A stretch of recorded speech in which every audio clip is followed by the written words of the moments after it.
Hi అండి అందరికీ. అందరూ ఎలా ఉన్నారు? బాగున్నారా? ముందుగా welcome to our channel food stories 1628.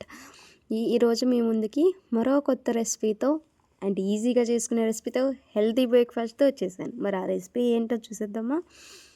Pesarattu చాలా బాగుంటుంది, హెల్త్కి చాలా మంచిది. మరి ఆ ప్రాసెస్ ఏంటి చూసేద్దాం పదండి. ముందుగా మనం పెసర్లు నానబెట్టుకోవాలి. 1 కప్పు పెసర్లకి 2 కప్పుల బియ్యం 1:2 రేషియోలో తీసుకొని మంచిగా వాష్ చేసుకొని వాటర్ వేసుకొని 5 to 6 అవర్స్ నానబెట్టుకోవాలి. వీలైతే ఓవర్ నైట్ నానబెట్టుకోండి, ఇంకా మంచిదన్నమాట. దోశలు మంచిగా వస్తాయి. ఇప్పుడు మిక్సర్ జార్లోకి అల్లం, పచ్చిమిర్చి, పెసరట్లోకి అల్లం పచ్చిమిర్చి మంచిగా ఉంటుందన్నమాట, టేస్ట్ బాగుంటుంది. ఒక 4 to 5 చిల్లీస్ తీసుకొని కొంచెం అల్లం తీసుకొని చిన్న చిన్న పీసెస్గా కట్ చేసుకొని వేసుకోండి. ఈలోపు మనం నానబెట్టుకున్న పప్పు కూడా వేసుకొని ఒక్కసారి గ్రైండ్ అయిపోయిన తర్వాత వాటర్ వేసుకొని మనకి దోశ బ్యాటర్ వచ్చేంత వరకు మిక్స్ చేసుకొని పెట్టేసుకోండి. ఇలా మనం నానబెట్టుకున్న పప్పు అంతా రెడీ, దోసపిండికి రెడీ చేసుకొని ఒక పక్కన పెట్టేసుకోండి. ఒక 10 to 15 minutes. ఇలా 10 to 15 minutes పక్కన పెట్టుకోవటం వల్ల మనం తినే సోడా వేయకపోయినా కానీ దోశ బ్యాటర్ అనేది డబల్ సైజులోకి వచ్చి క్వాంటిటీకి వచ్చి దోశ అనేది క్రిస్పీగా వస్తుంది అన్నమాట.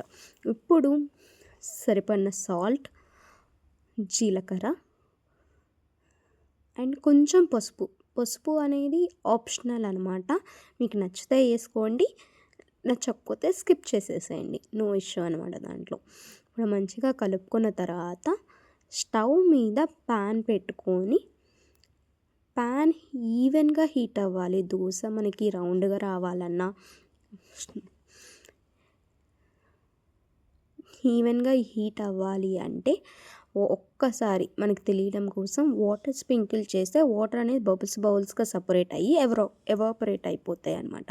అప్పుడు ప్యాన్ అనేది ఈవెన్గా హీట్ అయింది. ఇప్పుడు మీడియం ఫ్లేమ్లో అడ్జస్ట్ చేసుకొని దోశ వేసుకొని సరిపడిన ఆయిల్ వేసుకొని ఆయిల్ అటు ఇటు కాల్చుకొని దోశ తీసేసుకోండి. ఇప్పుడు ఇంకో దోశ మీద ఆనియన్స్, క్యారెట్ తురుము వేసుకుంటున్నాను. మీకు నచ్చితే వేసుకొని ఆయిల్ వేసుకొని మంచిగా కాలిన తర్వాత ఇలా ఒక సైడ్కి మడత పెట్టుకోండి. రెండో సైడ్ తిప్పుకోవటం వల్ల ఆనియన్స్ అనేవి దోశ నుంచి విడిపోతాయి కాబట్టి రెండు సైడ్ తిప్పట్ల అంతే. చాలా ఈజీగా చేసుకోవచ్చు దోశ అనేది. ఈవెన్ పెసరట్టు అంటారు కదా, పెసరట్టు ఉప్మా కూడా వేసుకోండి అండి. ఈ ఆనియన్స్ క్యారెట్ ప్లేస్లో ఉప్మా కూడా యాడ్ చేసుకుంటే ఇంకా టేస్టీగా ఉంటుంది, చాలా బాగుంటుంది. అండ్ దీంట్లో కాంబినేషన్ పల్లీ చట్నీ చాలా బాగుంటుంది. ఆ రెసిపీ మన ఛానల్లో ఉంది, చెక్ చేసేసేయండి. Thank you for watching. Please support and subscribe to our channel. Like, share and comment.